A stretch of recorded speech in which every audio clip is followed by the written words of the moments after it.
Saya sudah berganti jaringan, mudah-mudahan bisa lebih lancar lagi. Saya lanjutkan ya.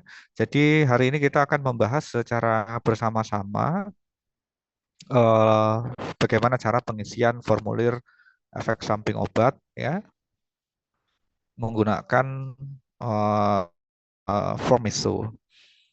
Mudah-mudahan PPT saya sudah tertampil di layar. Pasien anak perempuan usia 13 tahun. Udah muncul belum? Sudah, Pak. Pasien anak perempuan usia 13 tahun ya diantar ibunya ke puskesmas tanggal 28 Maret 2023 dengan keluhan batuk pilek sertai demam sudah 2 hari. Ya. Kemudian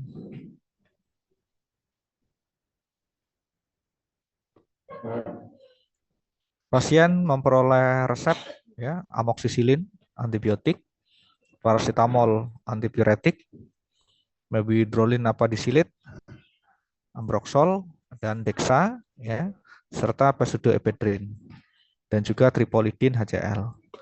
Dan aturan pakainya 3 kali 1 untuk 15 puyer. Puyer antibiotik terpisah dengan puyer untuk gejala simptomatis ya. Jadi didapat 2 jenis persediaan puyer, yang satu isinya antibiotik, yang satu isinya untuk batuk pilek ya. 3 hari setelah mendapatkan obat, sang anak kembali diantar ke puskesmas dan menanyakan, jadi jantungnya berdebar dengan cepat hingga anak mengalami tremor. Tremor itu apa ya? Tremor itu apa? Fitria Ismet. Gemetaran, Pak. Ya, gemetar ya. Susah tidur ya. Setelah hari pertama menggunakan puyer. Hari kedua, ibu khawatir lalu menghentikan obat dari puskesmas dan menggantinya dengan Activate Plus sirup ekspektoran yang dibeli di toko obat atas saran saudaranya dengan aturan pakai 3 kali 1/2 sendok takar. Pada hari ketiga, batuk pilek sedikit berkurang, namun gejala jantung berdebar dan tremor masih tetap dirasakan. Nah, dari kasus ini silahkan coba nanti kita laporkan mesonya menggunakan formulir meso yang berwarna kuning. Ya, saya sudah minta PJMK untuk menginformasikan ke teman-teman supaya uh, print out form mesonya ya dimiliki oleh setiap mahasiswa. Kemudian kita beralih ke bagian 1A. Jadi formulir meso itu warnanya kuning seperti ini. Ini baku ya. Kenapa warna kuning? Ada sejarahnya ya. Tapi pada pertemuan ini tidak saya sampaikan. Kemudian yang perlu tahu adalah bagian-bagian daripada formulir meso. Saya menyebutnya bagian 1 yang A gitu ya, karena nggak cukup layarnya. Jadi saya bikin A, B, 1A, 1B, 2A, 2B. Di bagian nomor 1 itu ya itu ada data-data yang harus diinputkan. Misalkan nama ini adalah nama pasien. Ya, untuk menjamin kerahasiaan bisa diinisial saja. Misalkan MA misalkan. Nah, umurnya tadi berapa? 14 tahun misalkan. Sukunya apa? Jawa gitu misalkan ya. Kenapa suku ini menjadi penting atau kenapa suku ini harus ditulis di dalam form meso? Ada yang bisa tahu jawabannya? Kenapa suku ya harus di inputkan datanya dalam formulir meso? Divania Astri. Menurut Divania kenapa?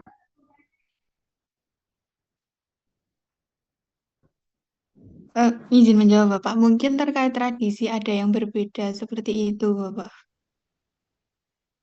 Iya, jadi kenapa suku harus dicantumkan? Ini kaitannya dengan respon genetik, ya, respon genetik. Jadi orang genetiknya, orang kita Indonesia, dia dengan orang Eropa misalkan gitu ya, itu metabolisme tubuh bisa berbeda. Metabolisme tubuh bisa berbeda tergantung dari genetiknya. Sehingga genetik ini ya termasuk sesuatu informasi yang harus disampaikan ya kalau ada disampaikan di dalam formulir meso karena terkait dengan genetik. Genetik sendiri itu nanti kaitannya dengan respon obat respon tubuh terhadap obat gitu ya. Ada orang yang apa ya fungsi fungsi mungkin apa pembuluh darahnya atau tulangnya itu berbeda dengan beda suku tuh berbeda. Misalkan tulang kita itu kan kecil-kecil dibanding tulang orang Arab itu besar-besar gitu ya. Mungkin respon terhadap tulang misalkan berbeda-beda dan sebagainya dan sebagainya. Sehingga genetik ini perlu dicantumkan ya. Ya ditulis Jawa misalkan atau Bugis misalkan atau apa Bali misalkan atau apa ditulis.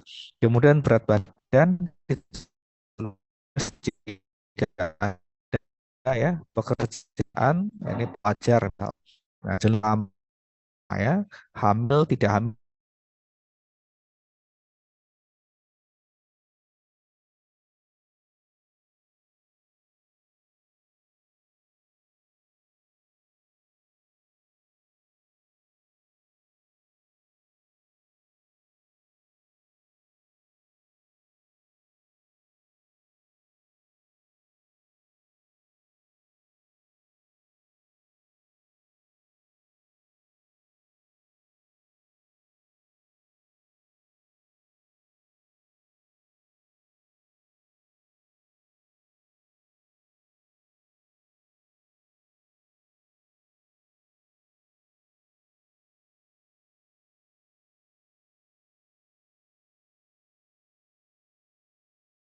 ini penyakit utamanya apa?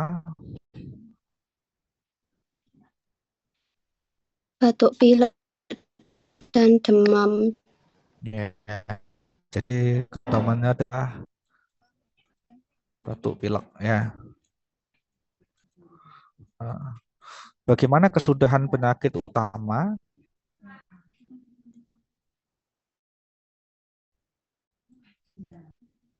Bagaimana kesudahan penyakit utama? Sembuh, sembuh dengan gejala, belum sembuh, meninggal tidak tahu.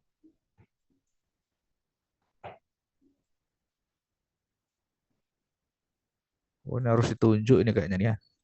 Bagaimana Mbak Puan Asa? Izin menjawab Bapak. Kalau dari keterangan sudah sembuh tapi ada gejala lain yaitu eh, berdebar cepat dan tremor dan susah tidur. Nah, berarti centang yang mana ini? Sembuh Bapak untuk penyakit utamanya. Penyakit utamanya sembuh karena penyakit utamanya adalah batuk pilek ya. Sementara tremor dan lain-lain itu kan awalnya bukan penyakit utama ya. Kemudian ada nggak penyakit kondisi lain yang menyertai misalkan ini alergi, kondisi medis dan sebagainya gitu. Kalau tidak ada, tulis tidak ada misalkan sini tidak ada misalkan atau tidak diketahui ya tulis di sini tidak diketahui misalkan. Jadi jangan tidak diisi karena kalau tidak diisi nanti kita yang membaca ini yang menerima laporan ini akan menjadi bertanya-tanya ini terlewati atau memang tidak ada kan gitu. Kemudian bentuk manifestasi SO yang terjadi apa? SO yang terjadi keluhannya apa tadi? Jantung berdebar cepat, tremor, dan susah tidur. Oh, oh. Jantung, debar, ya, tremor.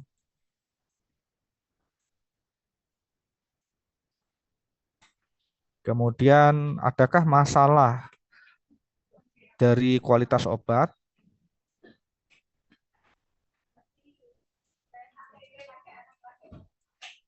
Ada nggak laporan bahwa obatnya itu kadaluarsa atau obatnya itu kemasannya rusak atau obatnya itu berubah warna gitu. Kalau Ada. tidak ada, ya sudah tidak ada. Kapan tanggal terjadinya misalkan? Karena ini kolom ESO ya, berarti ini pertanyaannya adalah tanggal mula terjadi ESO-nya ya, bukan tanggal mula dia periksa. Tadi pahami ya. Nah, ini dituliskan tanggalnya. Kesudahan ESO sembuh, belum sembuh atau bagaimana? Masih ada nggak tremornya tadi? Masih ada, Bapak. Masih ada. Berarti di sini dicentang belum sembuh. Ya, begini cara mengisinya ya.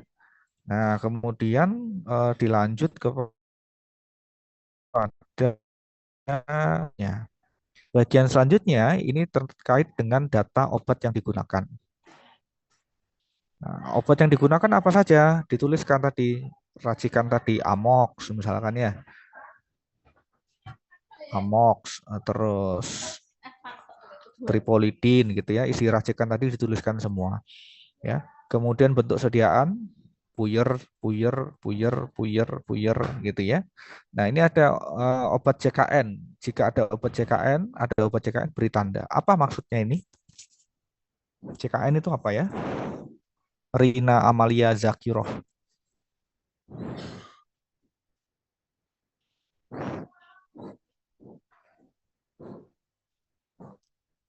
CKN itu apa? Rina.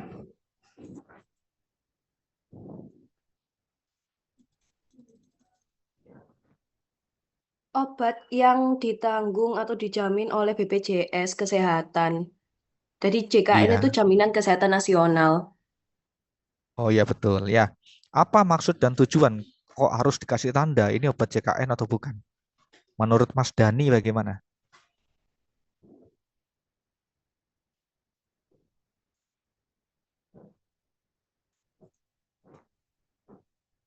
Silakan Mas Dani.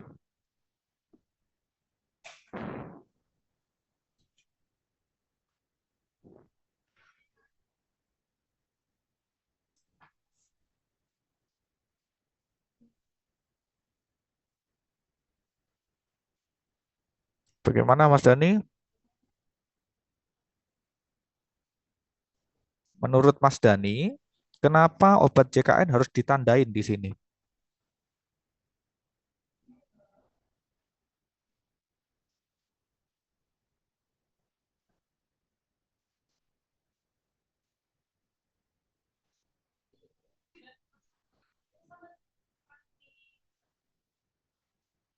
Pemerintah mungkin Bisa diulangi, putus-putus Mas.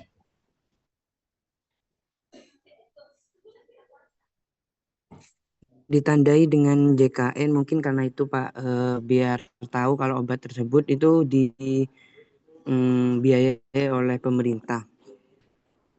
Ya, sebenarnya kenapa ditandain obat CKN ya supaya ini sebagai bentuk monitoring juga bahwa obat-obat yang masuk dalam program pemerintah ini dievaluasi apakah ada efek samping gitu ya, apakah ada problem ya, apakah ada sehingga sebagai dasar juga evaluasi program JKN gitu ya, sebagai monitoring gitu ya.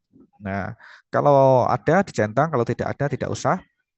Nomor batch ya, nomor batch itu ditulis juga. Nah, sekarang saya mau tanya, apa pengertian daripada nomor batch kepada Laura, Laili dan Laura? Apa pengertian nomor batch?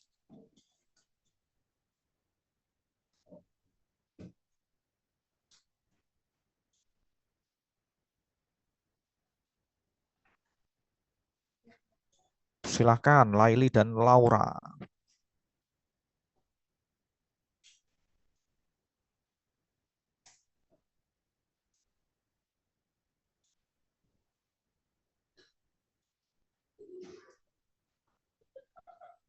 Buat memudahkan penyelesaian Bapak. Laura lagi di rel kereta kayaknya nih ramai banget ya. Bagaimana Laura dan Laili? Ada enggak ini orangnya? Wah, ini nanti ujian saya keluarkan ya di UTS ya. Pengisian meso. Jadi harus diperhatikan gitu ya. Dan evaluasi dari yang apoteker kemarin pada protes itu, Pak, ini mahasiswanya enggak bisa mengisi form meso gitu ya. Padahal sudah diajarkan. Ada yang tahu nomor batch itu apa? Silakan. Nomor batch, Pak. Mm-mm. Ini loh. Nah, ini Indonesianya batch, BETS. Kalau apa bahasa Inggrisnya batch. Nah, sama aja ya. Apa artinya? Kode produksi. Ya, kode produksi untuk obat tersebut ya.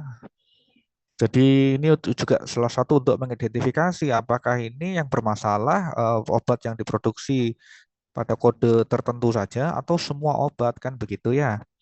Seperti yang kasus paracetamol yang menyebabkan gagal ginjal akut, itu kan yang bermasalah produk yang diproduksi pada nomor batch tertentu, bukan semua paracetamol, bukan. Ya, bahkan paracetamol yang diproduksi oleh pabrik yang sama, ya, tapi nomor batch-nya berbeda itu aman gitu. Hanya pada nomor batch tertentu yang bermasalah. Jadi kode produksi itu maksudnya dalam satu kali proses produksi pabrik menghasilkan 1000 botol misalkan. Nah, maka itu diberi 1000 botol itu diberi nomor batch yang sama. Nah, produksi nomor batch sekian. Besok produksi lagi, ya, maka nomor batch-nya beda lagi. Ya, gitu ya, bisa dipahami ya. Kemudian obat yang dicurigai menyebabkan tremor, menyebabkan insomnia, dan jantung berdebar itu apa? Untuk mengisi ini kita bisa tahu dari mana? Bisa tahu dari Efek mana? samping, efek Iya, samping obatnya, Bapak. di studi literatur cari tahu amoxicillin ini ada nggak ya bisa menyebabkan tremor, insomnia, jantung berdebar. Kalau nggak ada, strip. Terus obat berikutnya tripolidin misalkan. Ada nggak ya yang secara literatur menyebabkan apakah tripolidin ini menyebabkan tremor, jantung berdebar, insomnia gitu. Atau pseudoephedrinnya misalkan. Nah, kalau ada dicentang, misalkan sini centang seret, nah, cara pakainya berapa kali, 3 kali sehari, dosis, tanggal mula, tanggal akhir, indikasi penggunaan, ini antibiotik, ini batuk pilek, dan sebagainya, dan sebagainya. Nah, tetapi yang paling menarik, tadi di dalam kasus itu juga disebutkan dia membeli Activate sirup. Itu kira-kira disebutkan di sini apa enggak? Activate sirup itu. Gimana menurut Mbak Ovi Vika?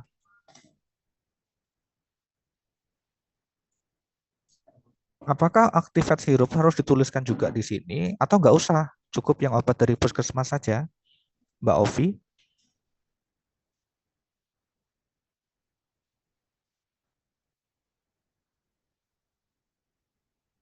Dijawab saja Mbak Ovi, iya, tidak gitu loh.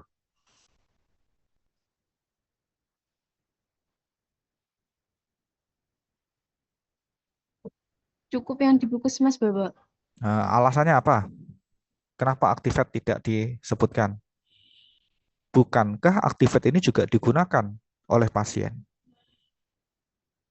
Nah, jadi yang dimaksud obat ini adalah riwayat obat yang digunakan semua oleh pasien waktu itu, termasuk Activate juga harusnya masuk, Mbak Ovi. Bukan hanya obat yang dari puskesmas saja. Karena mungkin ada kaitannya juga Activate ini ya dengan gejala tersebut gitu. Misalkan begini, dia setelah minum obat dari puskesmas gatal-gatal, kemudian dia beli obat ke apotik, dia mendapat antihistamin atau anti alergi. Nah, bisa jadi ini berkaitan juga informasi bermanfaat untuk kita sebagai penilai. Oh, dia setelah minum obat gatal-gatal. Kemudian dia ada riwayat eh, beli antihistamin atau anti gatal sehingga gatal-gatalnya menurun. Kan itu berinformasi yang bisa dianalisis juga, ya. Sehingga Obat yang dikonsumsi setelah kejadian pun harus kita masukkan dalam data ini. Begitu ya Mbak Ovi ya. Bisa dipahami Mbak Ovi? Bisa, Bapak. Nah, Activate bukan hanya ditulis Activate saja, tapi komposisinya apa Activate ini? Apa komposisinya? Dicari tahu kan berarti ya ada pesudo, ada tripolidin. Nah, artinya apa? Artinya pesudo dan tripolidin dalam Activate itu adalah obat yang sama yang disebutkan di dalam puyernya itu. Kan begitu. Nah, ini bisa jadi informasi penting gini. Karena pada kesudahan kasusnya gejala itu masih muncul kan begitu. Tremornya itu masih ada. Bisa jadi dicurigai ya obat-obat yang ini gitu, ini dan ini. Karena ada beberapa komposisi obat yang sama di dalam Activate dengan di dalam puyer yang diterima dari puskesmas. Sehingga informasi ini tetap harus kita tulis semua. Gitu ya. Kita tulis semua di sini. Nah, sampai sini ada yang mau ditanyakan dulu? Ini Pak, izin bertanya. ya, Misalkan setelah minum obat dari puskesmas kan ada gejala yang dirasakan. Lalu setelah dia ya. ganti obat beli ke apotek, ternyata gejalanya itu tadi, keluhan yang dirasakan itu tadi sudah tidak terasa. Apakah tetap dituliskan Pak obat yang dari apoteknya? Oh iya, tetap dituliskan. Karena apa? Karena dalam nanti kan kita menilai algoritma Naranjo. Sebentar dulu ya, saya angkat telepon bentar ya.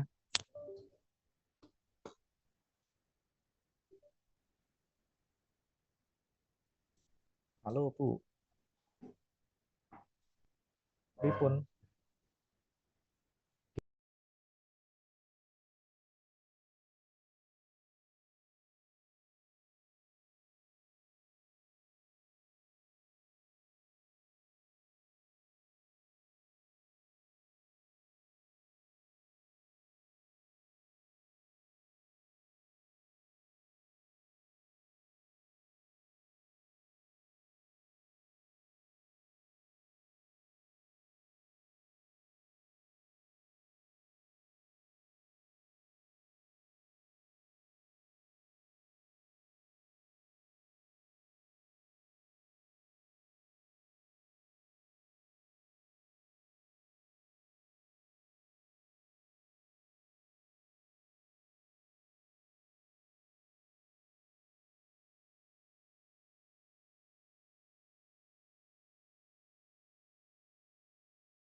Ya, saya lanjutkan ya. Tadi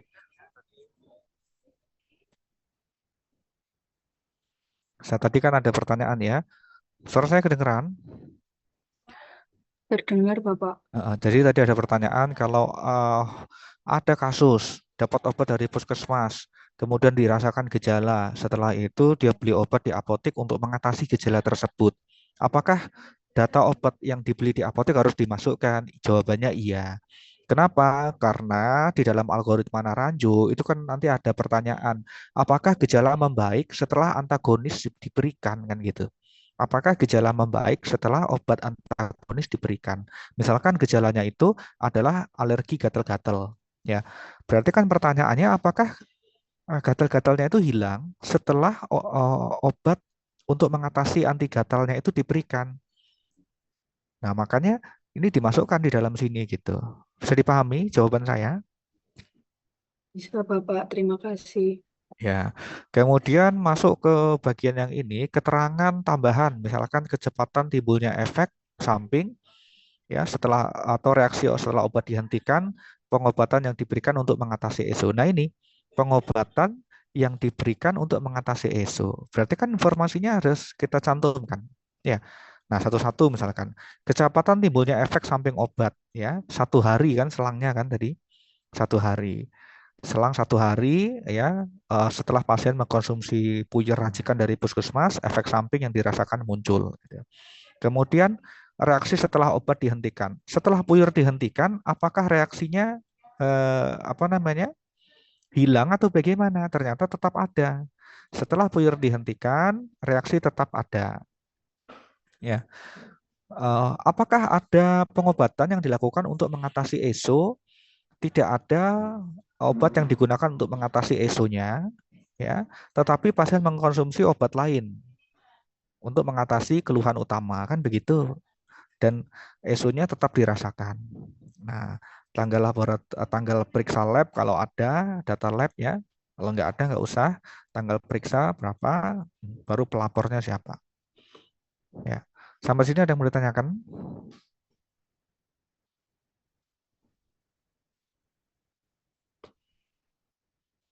Kemudian bagian berikutnya adalah kita mengisi algoritma Naranjo. Nah, ini ya ada versi bahasa Indonesia dan bahasa Inggris.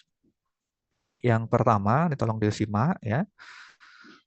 Apakah ada laporan ESO yang serupa? Are there previous conclusive reports on this reaction? Ini cara cari tahunya bagaimana, Mbak Uri Dela?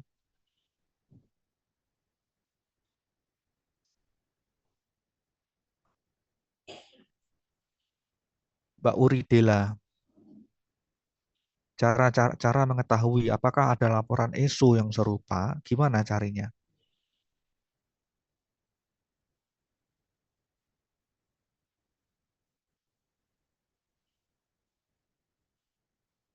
Ini Uri Dela diem aja nih, enggak dengaran suara saya atau memang enggak tahu? Dijawab saja. Cari dari literatur jurnal lain, Pak. Iya, kalau ternyata dari jurnal lain itu hanya ada 1 laporan saja, Uri, kamu mau centang yang mana? Yes, no, atau tidak diketahui? Setelah Uri mencari, apakah ada laporan ESO? Oh, ada. 1 laporan saja.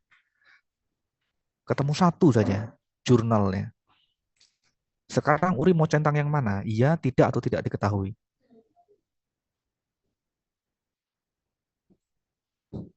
Tidak, Bapak. Tidak. Kenapa tidak, Uri?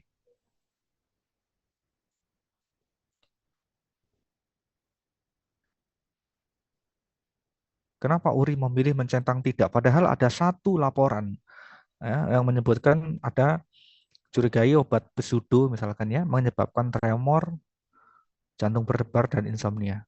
Kenapa Uri centang tidak? Teman-teman lain ada yang tahu?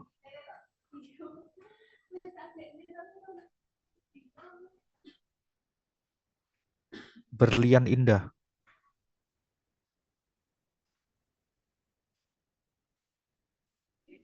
Iya, Bapak. Iya, apa jawabannya?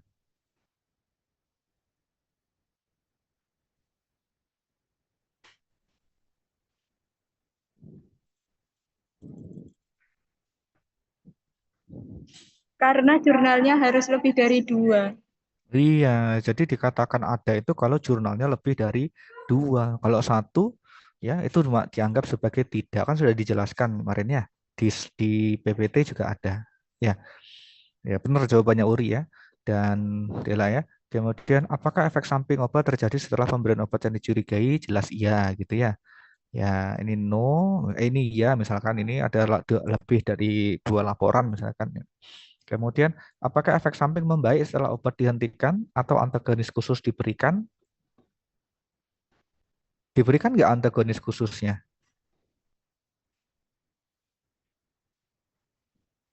Diberikan nggak antagonis khususnya?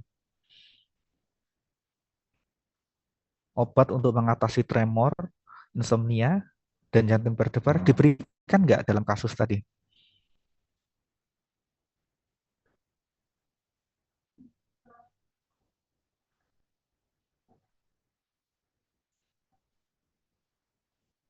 Susah ya kalau daring begini ya. Ada yang kok ini entah di mana gitu ikut kuliahnya. Nggak tahu ini bisa fokus atau enggak gitu. Tidak diberikan, ya. Nggak ada disebutkan bahwa dia mengkonsumsi obat anti insomnia atau untuk mengatasi tremor atau untuk mengatasi jantung berdebarnya, nggak ada. Kemudian ada nggak informasi yang dia menghentikan obat tersebut? Ada informasi obatnya dihentikan tapi dia minum obat lain. Nah, ternyata di obat lain itu ada komposisi yang sama dengan obat yang dihentikan tadi. Berarti apa? Obat itu tidak dihentikan, obat yang dicurigai tidak dihentikan karena dia hanya mengganti obatnya saja, tetapi komposisinya ada yang sama dengan obat yang dicurigai tadi. Ya, sehingga ini centangnya tidak diketahui atau iya.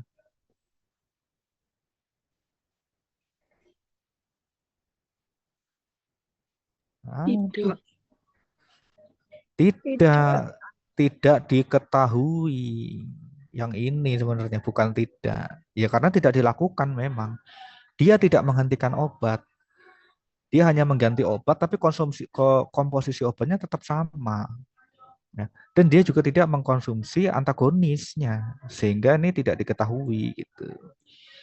Ya. Kemudian apakah efek samping terjadi setelah obat diberikan kembali? Ya. Nah, nanti cari tahu sendirilah nanti ya. Jangan satu-satu, kemarin sudah dibahas ini ya. Jadi algoritma Naranjo ini ya diisi semuanya. Ya, baru nanti kemudian scoringnya berapa. Ya, kalau misalkan 8 skornya, maka kesimpulannya adalah probable. Ya.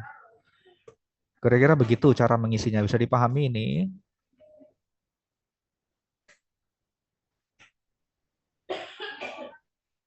Bisa dipahami. Ada yang mau ditanyakan? Cukup?